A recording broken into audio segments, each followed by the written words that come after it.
For nearly 2 decades, the Marvel Cinematic Universe, the MCU, has dominated the box office, smashing records and reshaping the superhero genre. And yet now, in the wake of a disaster called the Marvels, many questions loom over the MCU's future. Is this the beginning of the end for Marvel's superhero empire? Is it just plain the end? Or is it just one of many recent temporary hiccups that all of the shills would like you to believe? They just want you to don't ask questions. Just consume product and then get excited for next product. Well, I don't think we're going to do that. Let's talk about it. Here we go.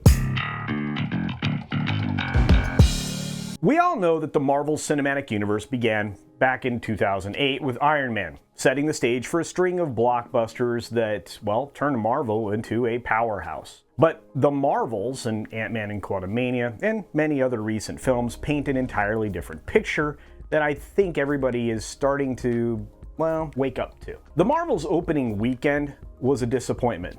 No, scratch that. It was a disaster. It earned a mere $45 million at the box office, which is a $2 million drop from the estimate that we had just over the weekend. Frankly, this was always going to be a far cry from its predecessor, Captain Marvel, which launched to $153.4 million domestic. In the MCU, sequels rarely falter like this. In fact, they have a history of doing even better. David A. Gross, a movie consultant, went as far as to label this an unprecedented Marvel box office collapse. It's a stark contrast to Marvel's track record of consistent successes that we got in the first 3 phases. To say that these signs are concerning would be an understatement. Now is the time to get your pen and pad ready to go with your check boxes all drawn out. Because here it comes. According to the mainstream media shills, The Marvels carries a significance beyond its underwhelming performance. It's a DEI and ESG cornucopia of Panderstone malarkey directed by Nia DaCosta, making her the first black woman to helm an MCU film. Additionally, it's one of the few Marvel movies with an all-female lead cast, starring Brie Larson and Tiana Paris, along with Iman Vellani. That's right. Actually, you'll be hard-pressed finding a competent man anywhere in this movie. The emasculation of Nick Fury is still intact and worse than ever, especially in this film. Otherwise, the men are literally just the background. Not sure when the rest of the men still seeing Disney films will stop going, but it's clearly getting to the point that, well, it'll be pretty soon. Here's a thought. Perhaps the ladies don't mind seeing buff guys in lead roles, actually saving the day.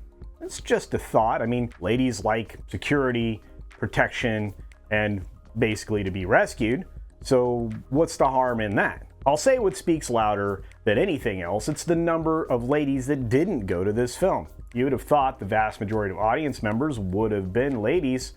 It was not.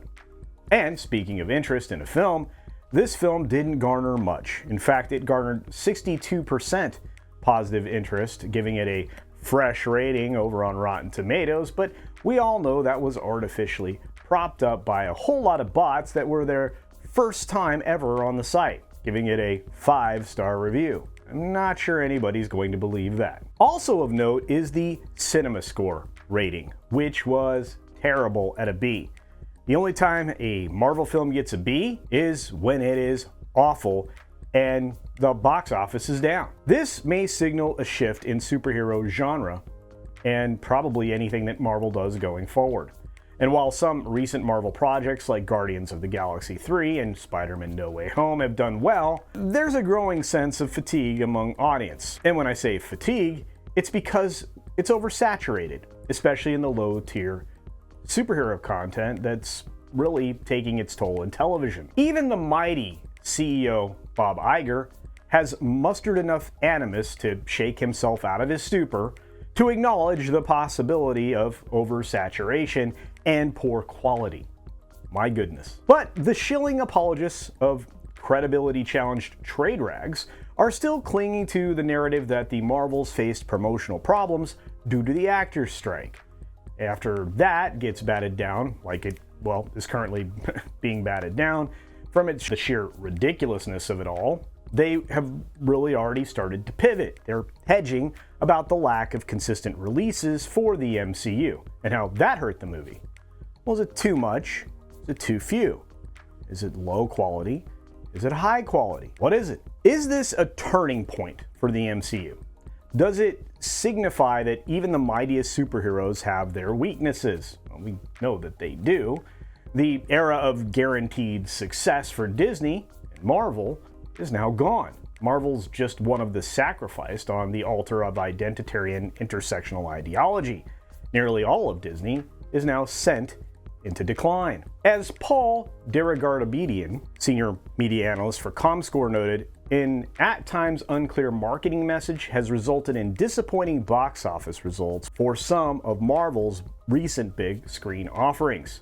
In plain speak, it's the chronic bait and switch that has lost a massive majority of your audience. But the superhero genre is far from defeated. A film like Spider-Man No Way Home will always shine.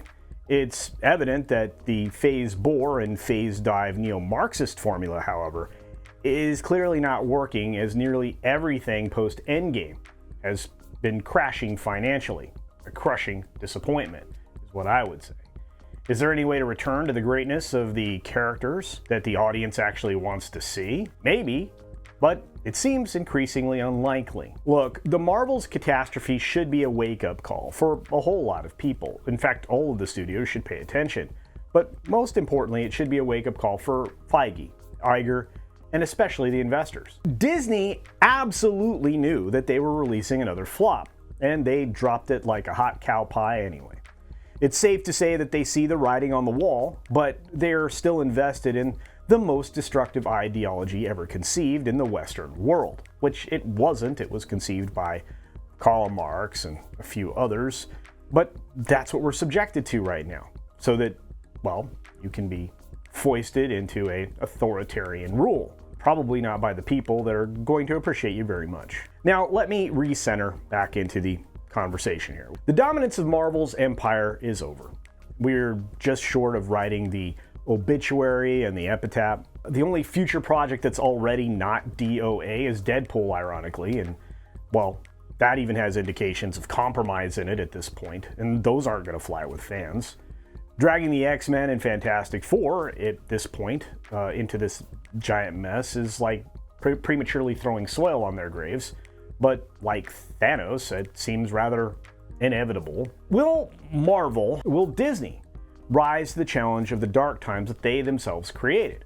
Or are they going to succumb to the virus that Iger foisted upon the entire company years and years ago? There are indeed turbulent times ahead. And as always, I'm interested in your thoughts on this one, so please share them down in the comments section below. I think we can stick a fork in Marvel, because it's pretty done. On that note, be sure to take care of yourself, take care of others, and as always, see ya!